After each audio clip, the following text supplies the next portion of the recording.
ಅನಾಮಧೇಯ ಅನಾಮಿಕ ವ್ಯಕ್ತಿ ತೋರಿಸಿದಂಥ ಪಾಯಿಂಟ್ ಒಂದರಲ್ಲಿ ಉತ್ಖನನ ಕಾರ್ಯಾಚರಣೆ ನಡೀತಾ ಇದೆ. ಹಿಟಾಚಿ ಮೂಲಕ ಧರ್ಮಸ್ಥಳದಲ್ಲಿ ಈಗ ಉತ್ಖನನಕ್ಕೆ ಕಾರ್ಯವನ್ನು ನಡೆಸಲಾಗ್ತಾರೆ. ಈ ಮಧ್ಯೆ ಧರ್ಮಸ್ಥಳದಲ್ಲಿ ಮತ್ತೆ ಮಳೆ ಶುರುವಾಗಿದೆ. ಇದು ಕಾರ್ಯಾಚರಣೆಗೆ ಅಡ್ಡಿಯನ್ನುಂಟು ಮಾಡ್ತಾ ಇದೆ. ಧರ್ಮಸ್ಥಳದಲ್ಲಿ ಭಾರೀ ಪ್ರಮಾಣದಲ್ಲಿ ಮಳೆ ಆಗ್ತಾ ಇದೆ ನಿರಂತರವಾಗಿ. ಬೆಳಗ್ಗೆಯಿಂದ ಆರಂಭವಾಗಿದ್ದಂತಹ ಉತ್ಖನನ ಕಾರ್ಯ ಪಾಯಿಂಟ್ ನಂಬರ್ 1 ಉತ್ಖನನ ಕಾರ್ಯಾಚರಣೆ ಆರಂಭ ಆಯಿತು. ಆ ವ್ಯಕ್ತಿ ತೋರಿಸಿದಂತಹ ಆ ಜಾಗದಲ್ಲಿ ಆದರೆ ಸಾಧ್ಯ ಆಗ್ತಾ ಇಲ್ಲ. ಬಂದಂತಹ ಕಾರ್ಮಿಕರಿಂದ ಹಿಟಾಚಿಯನ್ನ ತರಿಸಿ ಈಗ ಉತ್ಖನನ ಮಾಡುವಂತಹ ಕೆಲಸಕ್ಕೆ ಅಧಿಕಾರಿಗಳು ಮುಂದಾಗ್ತಾ ಇದ್ದಾರೆ. ಬಟ್ ಮಳೆ ಮತ್ತೆ ಮುಂದುವರಿತಾ ಇದೆ. ಪಾಯಿಂಟ್ ನಂಬರ್ 1ರಲ್ಲಿ ಉತ್ಖನನ ಕಾರ್ಯಾಚರಣೆ ಆರಂಭ ಆಗಿದೆ. ಒಟ್ಟಾರೆಯಾಗಿ 13 ಸ್ಥಳಗಳನ್ನು ಗುರುತು ಮಾಡಿರೋದು. ಆದರೆ ಈ ಕಾರ್ಯಾಚರಣೆಗೆ ಆ ಒಂದು ಸ್ಕಲ್ಟನ್ಗಳನ್ನು, ಅಸ್ಥಿ ಪಂಜರಗಳು ಇಲ್ಲಿದೆ ಅಂತ ಏನು ಆ ವ್ಯಕ್ತಿ ಹೇಳಿದ್ದಾನೆ, ಅವುಗಳನ್ನು ಆ ಗುಂಡಿಗಳಿಂದ ಹೊರತೆಗೆಯುವಂತಹ ಕಾರ್ಯಾಚರಣೆಗೆ ಮಳೆ ಅಡ್ಡಿ ಉಂಟು ಮಾಡ್ತಾ ಇದೆ. ಹಿಟಾಚಿ ಮೂಲಕವಾಗಿ ಧರ್ಮಸ್ಥಳದಲ್ಲಿ ಆ ವ್ಯಕ್ತಿ ತೋರಿಸಿರುವಂತಹ ಸ್ಥಳಗಳಲ್ಲಿ ಉತ್ಖನನ ಕಾರ್ಯ ಆರಂಭ ಆಗಿದೆ. ಆದರೆ ಮಳೆ ಇದೆಲ್ಲದಕ್ಕೂ ಕೂಡ ಅಡ್ಡಿಯನ್ನುಂಟು ಮಾಡ್ತಾ ಇದೆ. ಪಾಯಿಂಟ್ ನಂಬರ್ 1 ಅದರಲ್ಲಿ ಕಾರ್ಯಾಚರಣೆ ಆರಂಭ ಆಗಿದೆ. ಸೀಮಿತ ಅಧಿಕಾರಿಗಳು ಮಾತ್ರ ಈ ಒಂದು ಉತ್ಖನನ ಸಂದರ್ಭದಲ್ಲಿ ಆ ಒಂದು ಸ್ಥಳದಲ್ಲಿದ್ದಾರೆ. ನಿನ್ನೆ ಸರ್ವೆ ಮಾಡುವಂಥ ಸಂದರ್ಭದಲ್ಲಿ, ಅಂದರೆ ಆ ಪಾಯಿಂಟ್ಗಳನ್ನು ಗುರುತು ಮಾಡುವಂತಹ ಸಂದರ್ಭದಲ್ಲಿ ಸರ್ವೆ ಅಧಿಕಾರಿಗಳು ಬಂದಿದ್ರು. ಬಟ್ ಈಗ ಯಾರೂ ಇಲ್ಲ ಅಂತ ಮಾಹಿತಿ ಬರ್ತಾ ಇದೆ. ಕೇವಲ ಯಾವೆಲ್ಲ ಅಧಿಕಾರಿಗಳು ಈ ಸಂದರ್ಭದಲ್ಲಿ ಇರಬೇಕು ಅಂತ ಸೀಮಿತತೆ ಇರುತ್ತೆ. ಆಸ್ ಪರ್ ರೂಲ್ಸ್ ಪ್ರಕಾರ ಅಂತಹ ಅಧಿಕಾರಿಗಳು ಮಾತ್ರ ಆ ಸ್ಥಳಗಳಲ್ಲಿದ್ದಾರೆ. ನಿರಂತರವಾಗಿ ಮಳೆ ಸುರಿತಾ ಇರುವಂತಹ ಕಾರಣಕ್ಕಾಗಿ ಅಧಿಕಾರಿಗಳೆಲ್ಲರೂ ಕೂಡ ಕೊಡೆಗಳನ್ನು ಹಿಡಿದುಕೊಂಡೇ ಓಡಾಡ್ತಾ ಇರುವಂತಹ ಆ ದೃಶ್ಯಗಳು ಸರ್ವೇ ಸಾಮಾನ್ಯವಾಗಿದೆ. ದಟ್ಟ ಕಾಡಿದೆ, ಸರಾಗವಾಗಿ ಓಡಾಡೋದಕ್ಕೆ ಸಾಧ್ಯನೇ ಇಲ್ಲ. ಸೊ ಅಂತಹ ಪೊದೆಗಳ ಮಧ್ಯದಲ್ಲೂ ಕೂಡ, ಕಾಡಿನ ಮಧ್ಯದಲ್ಲೂ ಕೂಡ ಮಳೆಯ ನಡುವೆ ಛತ್ರಿಗಳನ್ನು ಹಿಡಿದುಕೊಂಡು ಅಧಿಕಾರಿಗಳು ಆ ಸ್ಥಳಗಳಿಗೆ ತೆರಳುತ್ತಾ ಇರುವಂತಹ ದೃಶ್ಯ ಇದು. ಮಳೆ ಮಧ್ಯೆಯೇ ಕಾರ್ಯಾಚರಣೆ ಆರಂಭ ಆಗಿದೆ. ಮಳೆ ಅಡ್ಡಿ ಮಾಡ್ತಾ ಇದ್ರೂ ಕೂಡ ಅದಕ್ಕೆ ಕ್ಯಾರೆ ಅಂತ ಇಲ್ಲ ಅಧಿಕಾರಿಗಳು. ಪಾಯಿಂಟ್ 1ರ ಬಳಿ ಅಧಿಕಾರಿಗಳು ಮತ್ತೆ ಬಂದಿದ್ದಾರೆ. ಎಸಿ ಸಮ್ಮುಖದಲ್ಲಿ ನಡೆಯಲಿರುವಂತಹ ಕಾರ್ಯಾಚರಣೆ ಅಂದರೆ ಮತ್ತೆ ಮುಂದುವರಿಯುತ್ತೆ. ಕೆಲ ಕಾಲ ಸ್ಥಗಿತ ಮಾಡಲಾಗಿತ್ತು ಮಳೆ ಜಾಸ್ತಿ ಆದಂತಹ ಕಾರಣದಿಂದ. ಸೊ ಈಗ ಯಾವುದು ಲೆಕ್ಕಿಸದೇನೆ ಮಳೆ ಬರ್ತಾ ಇದ್ರೂ ಕೂಡ ಕಾರ್ಯಾಚರಣೆ ನಾನ್ ಸ್ಟಾಪ್ ಅನ್ನುವಂಥ ರೀತಿಯಲ್ಲಿ ಮುಂದುವರಿತಾ ಇದೆ. ಪಾಯಿಂಟ್ ನಂಬರ್ 1 ಆ ಸ್ಥಳಕ್ಕೆ ಮತ್ತೆ ಅಧಿಕಾರಿಗಳು ಬಂದಿದ್ದಾರೆ. ಎಸಿ ಬಂದಿದ್ದಾರೆ. ಅವರ ಸಮ್ಮುಖದಲ್ಲಿ ಉತ್ಖನನ ಕಾರ್ಯಾಚರಣೆ ಮತ್ತೆ ಮುಂದುವರಿತಾ ಇದೆ.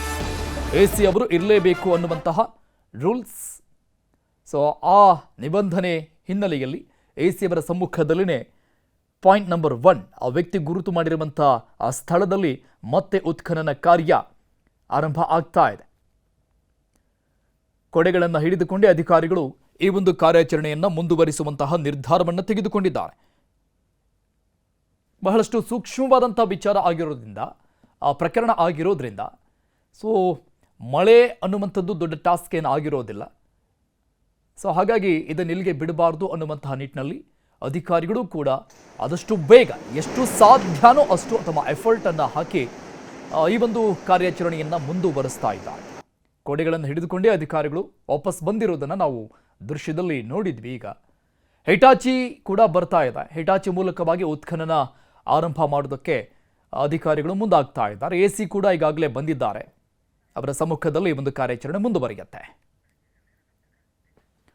ಈ ಬಗ್ಗೆ ಇನ್ನಷ್ಟು ಡೀಟೇಲ್ಸ್ ಕೊಡ್ತಾರೆ ನಮ್ಮ ಪ್ರತಿನಿಧಿ ಕಿಶನ್ ಶೆಟ್ಟಿ ಲೈವ್ನಲ್ಲಿ ಜಾಯ್ನ್ ಆಗ್ತಾ ಇದ್ದಾರೆ. ಕಿಶನ್, ಮಳೆ ನಿರಂತರ ಹಿನ್ನೆಲೆಯಲ್ಲಿ ಈ ಕಾರ್ಯಾಚರಣೆಗೆ ಸಹಜವಾಗಿ ಅಡಚಣೆ ಉಂಟಾಗುತ್ತೆ. ಯಾಕಂದ್ರೆ ಮಣ್ಣನ್ನು ಅಗೆಯುವಂಥ ಕೆಲಸ ಆಗಿರೋದ್ರಿಂದ ಮಳೆ ಬಂದರೆ ಅದು ಸಾಧ್ಯ ಆಗೋದಿಲ್ಲ, ಸಹಜವಾಗಿ ನಡೆಯೋದಿಲ್ಲ ಕಾರ್ಯಾಚರಣೆ. ಬಟ್ ಅಧಿಕಾರಿಗಳು ಯಾವುದನ್ನು ಕ್ಯಾರೆ ಅನ್ನುವಂಥ ರೀತಿಯಲ್ಲಿ ತೆಗೆದುಕೊಳ್ತಾ ಇಲ್ಲ. ಬಟ್ ಈ ಒಂದು ಕೆಲಸ ಆಗಬೇಕು ಅನ್ನುವಂತಹ ದೃಢ ಸಂಕಲ್ಪದೊಂದಿಗೆ ಕಾರ್ಯಾಚರಣೆಗೆ ಮುಂದಾಗ್ತಾ ಇದ್ದಾರೆ ಅನ್ನುವಂಥ ರೀತಿಯಲ್ಲಿ ಕಾಣಿಸ್ತಾ ಇದೆ. ಮತ್ತೆ ಆರಂಭ ಆಯ್ತಾ ಈಗ? ಅರುಣ್, ಮಧ್ಯಾಹ್ನ 12 ಗಂಟೆಗೆ ಆರಂಭವಾದಂಥ ಪಾಯಿಂಟ್ 1ನ ಕೆಲಸ ಸದ್ಯ ಇನ್ನೂ ಕೂಡ ನಿಂತಿಲ್ಲ. ಯಾಕೆಂದರೆ ಮಳೆ ಸಾಕಷ್ಟು ದೊಡ್ಡ ಪ್ರಮಾಣದಲ್ಲಿ ಈ ಕಾರ್ಯಾಚರಣೆಗೆ ಅಡಚಣೆ ಉಂಟಾಯಿತು ಮತ್ತು 4 ಫೀಟಷ್ಟು ಡಿಗ್ ಮಾಡಿದಂಥ ಸಂದರ್ಭದಲ್ಲಿ ನೀರಿನ ಹೊರತೆ ಕಾಣಿಸಿಕೊಂಡಿತ್ತು. ಆದರೆ ಅನಾಮಿಕ ವ್ಯಕ್ತಿ ಕೊಟ್ಟಂಥ ಹೇಳಿಕೆ ಅನುಸಾರವಾಗಿ ಆತನ ಬೇಡಿಕೆಯ ಅನುಸಾರವಾಗಿ ಈಗ JCB ಮೂಲಕವಾಗಿ ಕಾರ್ಯಾಚರಣೆಯನ್ನು ಮಾಡಲಾಗ್ತಾ ಇದೆ. ನೀವು ನೇರ ದೃಶ್ಯಗಳನ್ನು ಗಮನಿಸ್ತಾ ಇದ್ದೀರಿ. ಧರ್ಮಸ್ಥಳ ಸ್ನಾನಘಟ್ಟದಿಂದ ಬರ್ತಾ ಇರುವಂಥ ನೇರ ದೃಶ್ಯಗಳು. ಆ ಭಾಗದಲ್ಲಿ ಅಂದರೆ ಏನು ಬಿಲ್ಡಿಂಗ್ ಟೈಪ್ ಕಾಣ್ತಾ ಇದ್ದೀರಿ, ಆ ಭಾಗದಿಂದ JCB ಮೇಲ್ಭಾಗಕ್ಕೆ ಬರ್ತಾ ಇರುವಂಥದ್ದು. ಯಾಕೆಂದರೆ ಇಲ್ಲಿ ಸಾಕಷ್ಟು ಹೊರತುಳ್ಳಂಥ ಪ್ರದೇಶ ಆಗಿರೋ ಕಾರಣಕ್ಕಾಗಿ ಮಣ್ಣು ಕೂಡ ಕೆಸರು ಮಿಶ್ರಿತ ಆಗಿದೆ. ಹಾಗಾಗಿ JCB ಕೂಡ ಮಣ್ಣಲ್ಲಿ ಹೂತು ಹೋದಂಥ ಸಂದರ್ಭದಲ್ಲಿ ಮತ್ತೆ ದೊಡ್ಡ ಮಟ್ಟಿನ ಕಾರ್ಯಾಚರಣೆಗೆ ಕೈ ಹಾಕಬೇಕಾಗತ್ತೆ. ಹಾಗಾಗಿ ಸದ್ಯ ಯಾವ ಭಾಗದಲ್ಲಿ ಮಣ್ಣು ಗಟ್ಟಿಯಾಗಿದೆಯೋ ಆ ಭಾಗದಲ್ಲಿ JCBಯನ್ನು point number 1ಗೆ ಕರೆತರಲಾಗತ್ತೆ.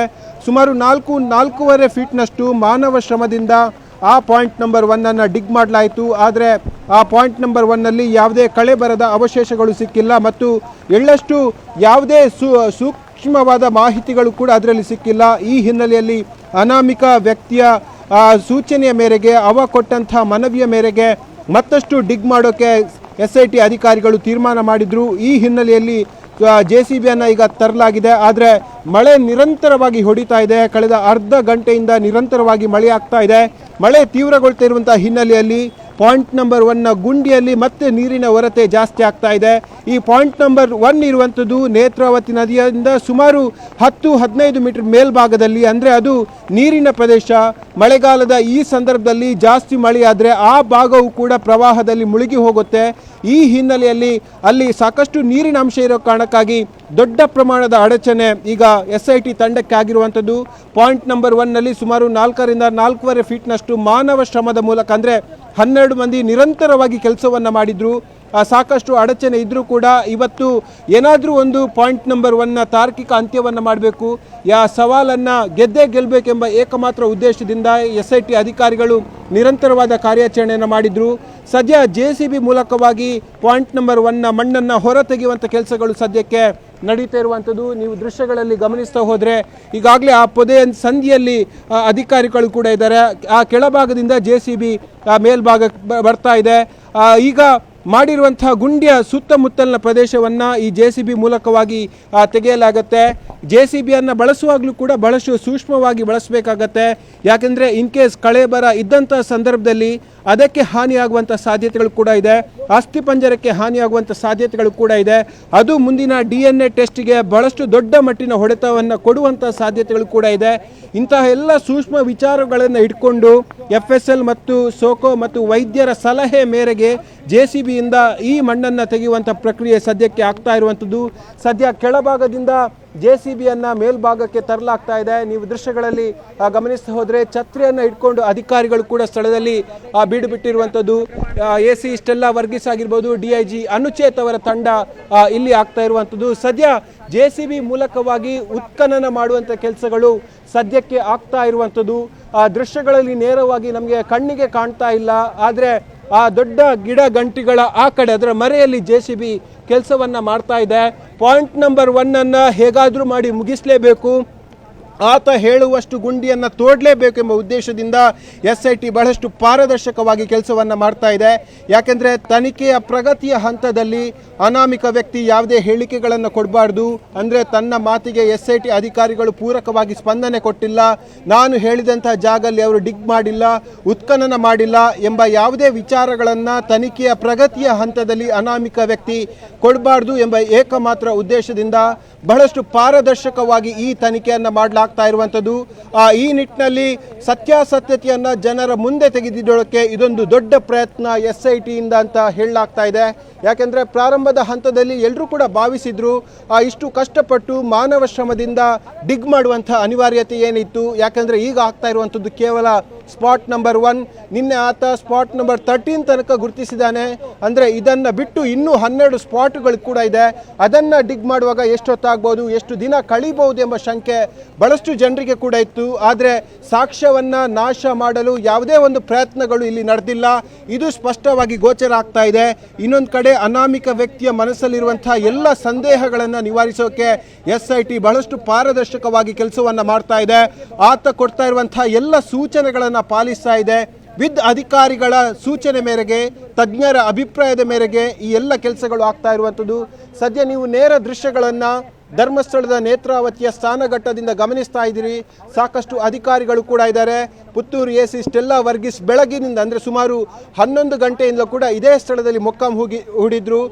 DIG Anucheth ಮಧ್ಯಾಹ್ನಂತರವಾಗಿ Jitendra ಅವರು ಕೊಟ್ಟಂಥ ಸೂಚನೆಯ ಮೇರೆಗೆ ಇಲ್ಲಿ ಬಂದು ಎಲ್ಲ ಪರಿಶೀಲನೆಯನ್ನು ಕೂಡ ಮಾಡ್ತಾ ಇರುವಂಥದ್ದು. ಯಾಕೆಂದರೆ ಯಾವುದೇ ಒಂದು ಸಣ್ಣ ಅನುಮಾನ ಕೂಡ ಯಾರಲ್ಲಿ ಇರಬಾರ್ದು ಎಂಬ ಹಿನ್ನೆಲೆಯಲ್ಲಿ ಅನುಚೇತ್ ಅವರು ಈ ದಿಟ್ಟ ಕ್ರಮವನ್ನು ಕೈಗೊಂಡಿದ್ದಾರೆ ಅನ್ನೋದನ್ನು ಹೇಳಬೇಕಾಗತ್ತೆ. ಯಾಕೆಂದರೆ ತನಿಖೆಯ ಹಂತದಲ್ಲಿ ಆತನ ಪರ ವಕೀಲರು ಯಾವುದೇ ಸಂಶಯವನ್ನು ವ್ಯಕ್ತಪಡಿಸಬಾರ್ದು ಮತ್ತು ಇಡೀ ರಾಜ್ಯ, ಇಡೀ ರಾಷ್ಟ್ರ ಸೂಕ್ಷ್ಮವಾಗಿ ಗಮನಿಸ್ತಿರುವಂಥ ಪ್ರಕರಣ ಇದಾಗಿರೋ ಕಾರಣಕ್ಕಾಗಿ ಎಳ್ಳಷ್ಟು ಅನುಮಾನ ಇರಬಾರ್ದು ಎಂಬ ಉದ್ದೇಶದಿಂದ ಈಗ JCB ಮೂಲಕ ಡಿಗ್ ಮಾಡುವಂಥ ಕೆಲಸಗಳನ್ನು ಕೂಡ ಆಗ್ತಾ ಇದೆ. JCB ಏಕಾಏಕಿ ಆದಂಥ ನಿರ್ಧಾರ ಅಲ್ಲ. 20 ನಿಮಿಷಗಳ ಸತತವಾದ ಚರ್ಚೆಯನ್ನು ಅನುಚೇತ್ ಅವರು ವೈದ್ಯರು, ಫಾರೆನ್ಸಿಕ್ ಮತ್ತು ಅಧಿಕಾರಿಗಳಿಂದ ಕೇಳ್ಕೊಂಡಿರುವಂಥದ್ದು. ಅಂದರೆ JCB ತಂದಂಥ ಸಂದರ್ಭದಲ್ಲಿ ಯಾವುದಾದ್ರೂ ಸಾಕ್ಷ್ಯ ನಾಶದ ಸಂಭವ ಇದೆಯಾ ಅಥವಾ ಅಸ್ಥಿಪಂಜರಕ್ಕೆ ಹಾನಿಯಾಗುವಂಥ ಸಾಧ್ಯತೆಗಳು ಕೂಡ ಇದೆಯಾ ಎಂಬ ನಿರಂತರವಾದ ಚರ್ಚೆಯ ನಂತರವಾಗಿ SITಯ ಮುಖ್ಯಸ್ಥ ಅಂದರೆ ಈಗಿರುವಂಥ ಚೀಫ್ DIG ಅನುಚೇತ್ ಅವರು ಒಂದು ನಿರ್ಧಾರವನ್ನು ಕೈಗೊಂಡಿರುವಂಥದ್ದು. JCBಯ ಮೂಲಕವೇ ಅದನ್ನು ಉತ್ಖನನ ಕಾರ್ಯ ಮಾಡಬೇಕು ಅಂತ ಹೇಳಿ. ಹಾಗಾಗಿ ಸದ್ಯ JCBಯಿಂದ ಉತ್ಖನನ ಕಾರ್ಯ ಆಗ್ತಾ ಇದೆ.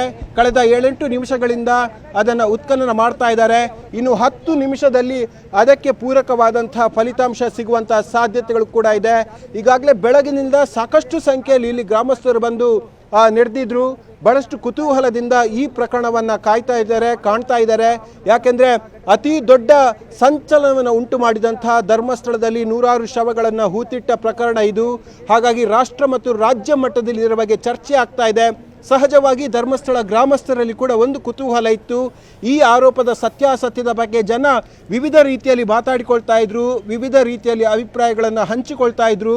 ತನಿಖೆ ಹಂತದಲ್ಲಿ ಇದು ಯಾವ ರೀತಿಯಾಗಿ ಸತ್ಯಾಸತ್ಯತೆಯನ್ನು ತೋರಿಸುತ್ತೆಂಬ ಸಹಜವಾದ ಕುತೂಹಲ ಜನರಲ್ಲಿತ್ತು. ಸದ್ಯ 4:15 ಆಗ್ತಾ ಇದ್ರೂ ಕೂಡ ಜನ ಇಲ್ಲಿ ಜಾಗ ಬಿಟ್ಟು ಕದಲ್ತಾ ಇಲ್ಲ. JCBಯಿಂದ ಆಗ್ತಾ ಇರುವಂಥ ನಿರ್ಣಾಯಕವಾದಂಥ ಈ ಕಾರ್ಯಾಚರಣೆಯನ್ನು ಗಮನಿಸ್ತಾ ಇದ್ದಾರೆ. ಫಸ್ಟ್ JCB ಮಾಡ್ತಾ ಕೆಲಸ ಆ ಗುಂಡಿಯಲ್ಲಿ ಶೇಖರಣೆ ಆಗಿರುವಂಥ ನೀರನ್ನು ಹೊರತೆಗೆಯೋದು, ಆನಂತರವಾಗಿ ತಜ್ಞರು ಸೂಚಿಸುವಂಥ ಪ್ರಕಾರವಾಗಿ ಮಣ್ಣನ್ನು ತೆಗೆಯೋದು. ಅನುಚೇತ್ ಒಂದು ಮಾತನ್ನು ಹೇಳ್ತಾ ಇದ್ರು, ಅನಾಮಿಕ ವ್ಯಕ್ತಿ 12 ಫೀಟ್ವರೆಗೂ ಆಳಕ್ಕೆ ಹೇಳಿದ್ರು ಕೂಡ ತಾವು 12 ಫೀಟ್ವರೆಗೂ ಹೋಗೋಕ್ಕೆ ಸಿದ್ಧ, ಯಾವುದೇ ರೀತಿಯಾಗಿ ಅನುಮಾನದ ಎಳೆ ಕೂಡ ಇಲ್ಲಿ ಇರಬಾರ್ದು ಎಂಬ ಏಕಮಾತ್ರ ಉದ್ದೇಶದ ಇಟ್ಕೊಂಡು ಈಗ JCBಯಿಂದ ಕಾರ್ಯಾಚರಣೆಯನ್ನು ಮಾಡಲಾಗ್ತಾ ಇರುವಂಥದ್ದು. ನಿರಂತರವಾಗಿ ಈ ಕಾರ್ಯಾಚರಣೆ ಬೆಳಗಿನಿಂದ ಆಗ್ತಾ ಇದೆ. ಈಗ ಪಾಯಿಂಟ್ ನಂಬರ್ 1 ಆಗ್ತಾ ಇದೆ.